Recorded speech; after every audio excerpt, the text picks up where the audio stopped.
Hi, my name is Gina with Rise, and I'm here to tell you all about your sourdough starter. So this is my healthy starter. It was fed about 8 hours ago, and as you can see, it has all these little air bubbles in it. And these air bubbles are actually what makes the air in our bread rise. So to get there, we have to feed our starter, and the starter is kind of like a baby. It really likes to be fed on a regular schedule, and you want it to be fed in a way that's predictable for it. So I like to give my starter, so if you're getting one of these Rise starters, the way that I usually feed mine is with 50% white flour and rye flour blend. You can also use whole wheat flour, and that does work well, but I find that the rye flour actually makes a more nutritious medium for your starter to grow in. So I'm going to just go ahead and show you what I do to feed the starter. And so you'll see that this starter is very flat. It's lost all of its air bubbles. It hasn't been fed in a day. So what you do with that, and you can smell it, it smells very vinegary. I just go ahead and I discard it. We call this a discard. Some people feel really bad about throwing out their starter. There are recipes online that you can look at that can give you some ideas on what to do with your discard if you feel really bad about throwing it away. But you'll see there's only a little bit in here, and you really only need to keep, some websites will say like a teaspoon, a starter. I just shake it out till I can't shake out anything more. What I like to think of for my jar is that it's like a petri dish, and this is the bacteria, and the food that we're about to give it will spread it throughout the whole thing, just like when you put like a fingerprint on a petri dish. So I've got just a little bit in this jar, and I'm going to be putting equal parts flour and water into my starter to feed it. So start the scale. You want to zero out your scale with the starter on it. I like, if I'm not going to be baking, I'm going to use my, I'm just going to make a small amount of starter. So I'll add about 5 grams of white flour and 5 grams of rye flour.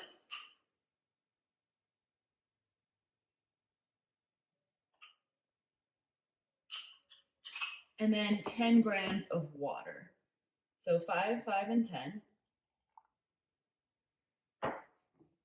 And then you just go ahead and stir it all together so there's no dry bits of flour left in there.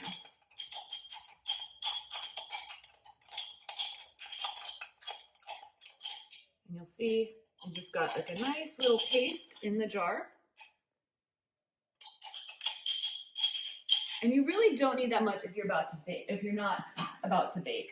If you are going to bake, you're going to feed it a little bit more, probably 50 grams of white, 50 grams of rye, and 100 grams of water. So once we have this, there's a few options for you. For most people, if you're not baking every day, the thing that you're most likely to do is put it in the fridge. And so if you're going to put it in the fridge, you just let it sit on the counter for about an hour. That way the bacteria can have a little bit of time to start digesting, and then you just pop it in the fridge. I like to leave the lid loosely tightened, so not all the way tight, because the sourdough is alive and it needs some air to breathe and to expand. So just loosely, you can stick it in the back of the fridge, set a reminder on your calendar that you need to feed it once a week. If you're going to be baking that week, you'll want to pop it out of the fridge about 48 hours before you want your loaf. Start feeding it on a more regular schedule. And there's information about that in the guide. And then if you're someone that is going to be baking more often, or you want to really get to know your sourdough starter, you might start to store it on the counter. And that's what I do with mine. And when you store it on the counter, you need to feed it once a day. So this one was fed last night, right before we went to bed, so that we could see what it did in the morning. And you can see on the inside of it, we've got just some really healthy bubbles happening. This starter right now is at its peak. So this means it's ready to be baked with, and it's ready to be dumped into any recipe. It's not discard yet. You can throw it into our traditional sourdough loaf, and you'll know that it's ready if it's double the size when you started. So we'd be expecting this one to be about up to here when it's ready to be fed or ready to be baked with. And this one was actually way down here. It more than doubled, about tripled in size. It's a very happy starter. Let's go ahead and watch this starter in a time lapse of 6 hours so we can see how it rises and doubles throughout the process.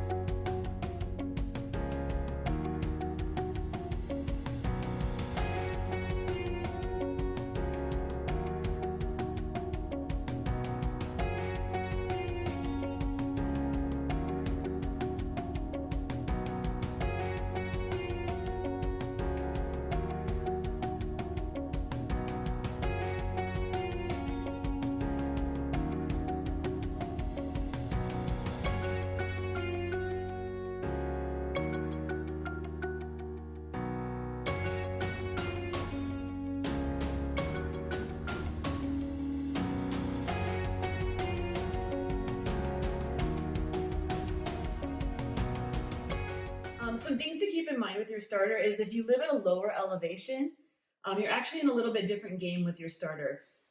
People living in lower elevations have their starter is quicker to get started, but it also digests faster. So if you are like at sea level, um, you're going to be needing to feed your starter every day. You can't just leave it on the counter for more than one day. It will die. But those of us at a higher elevation, we have a little bit more wiggle room, about an extra 24 hours where we can forget about it and still feed it. I don't recommend it though, because it does make it not as healthy. And if you keep it in the fridge and you live at a lower elevation, I would check on it after 5 days just to make sure that it's still alive. Feeding it more often is always better than not feeding it often enough. One final point, I know a lot of people are like very nervous about a sourdough starter that has gone bad, or they're afraid of getting poisoning because of they're fermenting something in their house. And a sourdough starter, the way that you know that it's healthy is that it smells really vinegary. You'll open it up and you'll see it'll smell like almost like apple cider vinegar. It has just a very sharp vinegary smell. If that starter has gone bad, it's also very easy to know that a starter that has gone bad actually smells a lot like a diaper or excrement. It is a very stinky, not pleasant smell. So if you open up your starter and it smells vinegary, then it's very happy and you're doing very well. And if it smells not good, like repulsive, go ahead and dump it out and start over. I'll be happy to walk you through ways to start a starter over after you've had a mistake, but those are basically the only two things that can really happen. And all that's really in this is just flour and water, and you're just letting it ferment. So there's really no way you can go wrong as long as you're feeding it regularly and keeping it in consistent temperatures. If you have any other questions, be sure to just let me know. You can shoot me a message or leave a comment on this video and I'll be happy to answer it.